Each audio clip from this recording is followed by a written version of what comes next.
Hello enemy fans, मैं आपके लिए the misfit of demon king academy episode 1, 2 and 3 की एक्सप्लेनेशन लेके आया हूँ, जिसका रिव्यू हमने ऑलरेडी कर दिया है। ऊपर आई बटन और एंड स्क्रीन पे आपको उसका लिंक मिल जाएगा। वीडियो में आगे बढ़ने से पहले न्यू आने वाले एनिमी फैंस सब्सक्राइब करके बेल आइकन को प्रेस कर दें। So let's jump to the topic.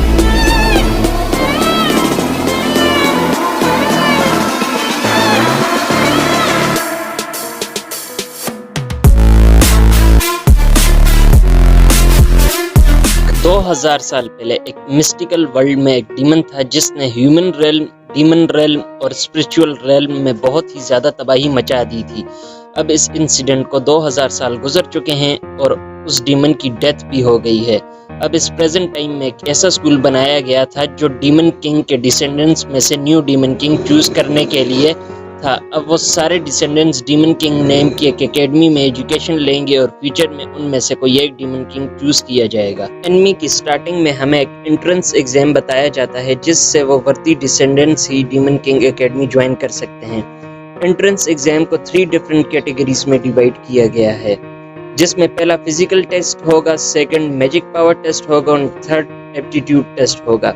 पहले टेस्ट की तरफ चलते हैं जिसके रूल्स काफ़ी सिंपल हैं। ये 1-on-1 फाइटिंग टेस्ट है जिसमें हर तरह के वेपन्स अलाउड हैं और इसे विन करने के लिए आपको ओपोनेंट को गिव अप करना पड़ेगा या वो बिल्कुल मूव करने के काबिल ना हो। फर्स्ट फाइट एनोस और उसके ओपोनेंट के बीच में होगी, जिसका नेम हमें बताया नहीं गया। असल में एकेडमी में इंटर करते वक्त एनोस और उसके अपोनेंट में कॉन्फ्लिक्ट हो गई थी जिसको वो फर्स्ट राउंड में सेटल करेंगे। फर्स्ट फाइट स्टार्ट होते ही एनोस अपने ओपोनेंट को प्रोवोक करता है कि अगर मैं अपनी बॉडी को मूव ना भी करूं तो मैं तुम्हें हरा सकता हूं। यह बात सुनते ही एनोस का ओपोनेंट बहुत ही गुस्से में आ जाता है और उस पर अटैक करने लगता है, बट एनोस बिना अपनी बॉडी को मूव किए अपने हार्ट बीट से ही अपने ओपोनेंट को काफ़ी इंजर्ड कर देता है। यह सुनने में काफ़ी सिंपल लगता है बट इनमें में काफ़ी कमाल का लगता है। अब एनोस अपने ओपोनेंट को चैलेंज करता है कि वो उसे हार मानने पर मजबूर कर देगा और उसका ओपोनेंट ये चैलेंज एक्सेप्ट कर देता है। असल में एनोस के पास एक ऐसा मैजिक है जिससे वो किसी भी डेड पर्सन को दोबारा जिंदा कर सकता है, बट इस मैजिक की लिमिटेशन भी है। एनोस को ये मैजिक किसी भी पर्सन की डेथ के बाद 3 सेकंड में परफॉर्म करना होता है। एनोस अपने ओपोनेंट को बार बार मार के दोबारा जिंदा करता है जब तक उसका ओपोनेंट गिव अप नहीं कर देता। उसके बाद बाकी लोगों का भी फिजिकल टेस्ट होते हैं जो एनिमी में बताए नहीं गए। अब बारी आती है सेकंड टेस्ट की, जो कि मैजिक पावर टेस्ट है। इस टेस्ट में सबको बस एक क्रिस्टल पर हाथ रख के अपनी मैजिक पावर उसमें ट्रांसफर करनी होती है। एनिमी के बाकी कैरेक्टर उस पर हाथ रख के अपनी पावर टेस्ट करवाते हैं, जिनमें किसी की पावर 200, 300 से लेकर 1000 तक होती है। जब हमारा मेन कैरेक्टर एनोक्स की बारी आती है तो वो क्रिस्टल ही तबाह हो जाता है because so much immense amount of magic. इसके बाद थर्ड और फाइनल टेस्ट एप्टीट्यूड टेस्ट होता है, जिसमें कुछ गिने चुने स्टूडेंट ही पार्टिसिपेट कर सकते हैं, जिसमें 2000 साल पहले डीमन किंग के बारे में सवाल होते हैं जो एनोक्स बड़ी ही आसानी से पास करके एकेडमी में एडमिशन ले लेता है। एंट्रेंस एग्जाम के टाइम एनोस की एक लड़की से दोस्ती हो जाती है जिसका नाम मीशा नेक्रोन है। एनोस उसे टेलीपोर्टेशन मैजिक से अपने घर ले जाता है अपनी फैमिली से मिलवाने। वहाँ इतना कुछ खास तो नहीं होता, बस हमें एक और अजीब सी बात पता लगती है। एनोस की एज जस्ट 11 मंथ है, मीन के वो 11 मंथ में ही इतना बड़ा हो गया। डिनर के बाद एनोस और मीशा वॉक पर जाते हैं।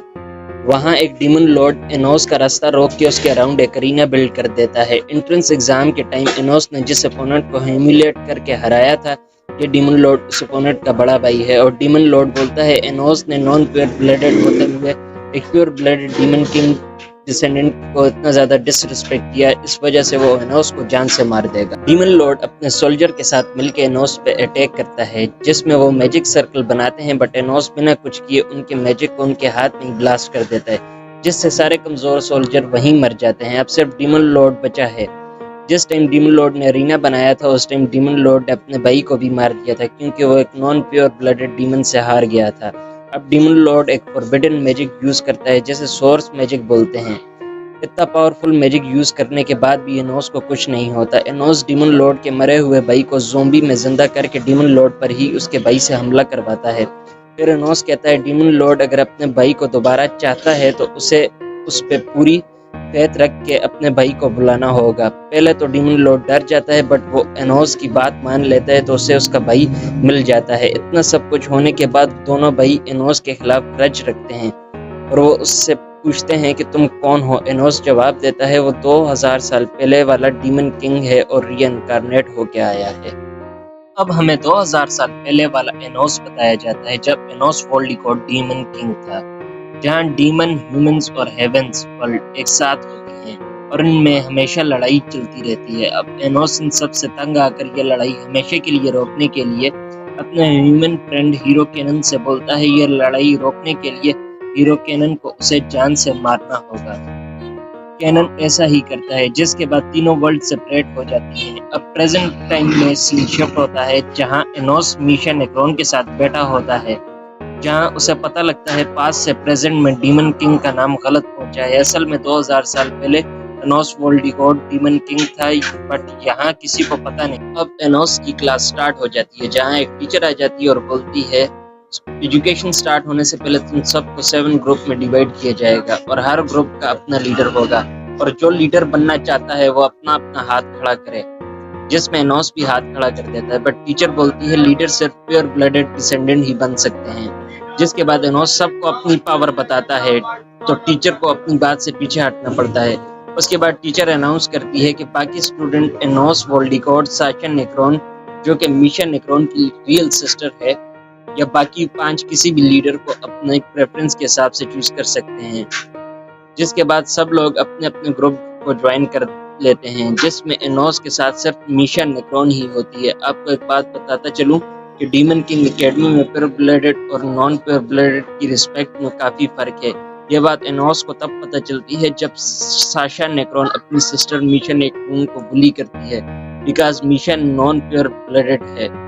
जहां साशा नेक्रोन एनोस को चैलेंज करती है और साथ बोलती है अगर तुम जीत गए तो मेरा ग्रुप तुम्हारी लीडरशिप के अंडर आ जाएंगे, और हम जीत गए तो तुम्हें भी यही करना पड़ेगा। तो एनोस उसका चैलेंज एक्सेप्ट कर लेता है। अब एक वीक के बाद एनोस और साशा नेक्रोन का चैलेंज स्टार्ट होता है, जिसके रूल काफी सिंपल है। दोनों टीम्स को एक एक कैसल बनाना है और एक दूसरे की कैसल को ओवरटेक करना है। अब एनोस की टीम में सिर्फ 2 लोग हैं, तो एनोस ओपोनेंट को कंफ्यूज करने के लिए मीशा से 3 कैसल बनवाता है और खुद साशा के कैसल पे अटैक कर देता है। एनोस साशा के कैसल को बिल्कुल खिलौने की तरह उठा के फेंक देता है। अब साशा को कोई और रास्ता नहीं नजर आता, तो वो अपनी टीम के साथ मिलकर एक मैजिक स्पेल कास्ट करती है, जियोग्रेस नाम के फायर एलिमेंट मैजिक, जो बहुत ही पावरफुल होता है। बट एनोस अपना weakest fire element spell cast करके उनके स्पेल को काउंटर करके उन्हें हरा देता है।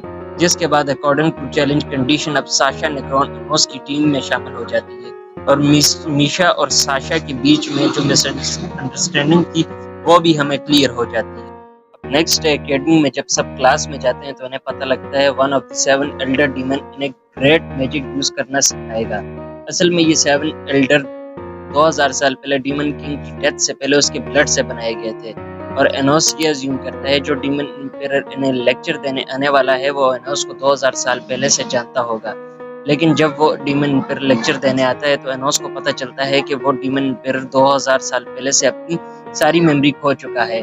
वो डीमन एम्पायर जब क्लास में आता है तो हमें उसका नाम पता चलता है, जो आइवास नेक्रोन होता है, और वो जिस टॉपिक पे क्लास लेने आता है वो मैजिक फ्यूजन मैजिक होता है। फ्यूजन मैजिक को यूज करके आप मल्टीपल मैजिक को फ्यूज करके आप उनकी पावर को बहुत ही ज्यादा बढ़ा सकते हैं, और पूरे लेक्चर में इसी बारे में बात होती है। और क्लास खत्म होने के बाद एनोस उस डीमन एम्पायर से पूछता है कि उसकी नजरों में 2000 साल पहले का डीमन किंग कौन था। तब एनोस को पता चलता है कि डीमन एम्पायर की मेमोरी में 2000 साल पहले के डीमन किंग का नाम एनोस टिलहेविया है, जो 2000 साल पहले डीमन किंग हुआ करता था, लेकिन असल में 2000 साल पहले रियल डीमन किंग एनोस वोल्डिकोट था। एनोस वोल्डिकोट ये अज्यूम करता है कि किसी एनोस टिलहेविया नाम के बंदे ने सबकी मेमोरी रीराइट कर दी है। इसके बाद डंजन एग्जाम कंडक्ट करने के लिए उनके होम रूम टीचर इन्हें 2000 साल पहले वाले डीमन किंग की कैसल हेल्स गेट ले जाती है। डंजन एग्जाम एक तरह का कंपटीशन है जिसमें सब स्टूडेंट्स को magical tool, weapons, armour etcetera ये सब कलेक्ट करना पड़ता है, और जिसके पास सबसे ज्यादा और रेयर आइटम होंगे वो ये कंपटीशन जीत जाएगा। सारी टीम कैसल में इंटर कर लेती हैं, लेकिन जो एनोस है उसे डंजन एग्जाम को क्लियर करने का एक शॉर्टकट पता है। वो अपनी टीममेट्स मीशा और साशा को बताता है कि अगर हम कैसल के लोएस्ट पार्ट में जाके वहां से सेप्टर नाम के स्पीयर को ढूंढ लाएं तो हम कंपटीशन जीत सकते हैं। असल में ये सेप्टर एक लेजेंडरी ऑब्जेक्ट है और इसे ढूंढना बहुत ही मुश्किल है और इसे किसी ने ढूंढा भी नहीं है।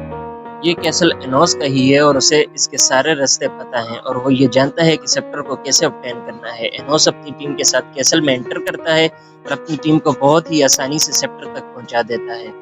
साथ ही साशा का बर्थडे है तो मीशा एनोस से रिक्वेस्ट करती है कि वो अपनी सिस्टर को कुछ गिफ्ट देना चाहती है, तो एनोस उसे एक रूम में ले जाता है और वहाँ 2000 साल पहले के बहुत से मिस्टिकल मैजिकल आइटम पड़े होते हैं। मीशा उन सारे आइटम में से फ्यूनिक्स रोप नाम का आइटम चूज करती है और कुछ देर के बाद उसे दे भी देती है। साशा को गिफ्ट बहुत पसंद आता है।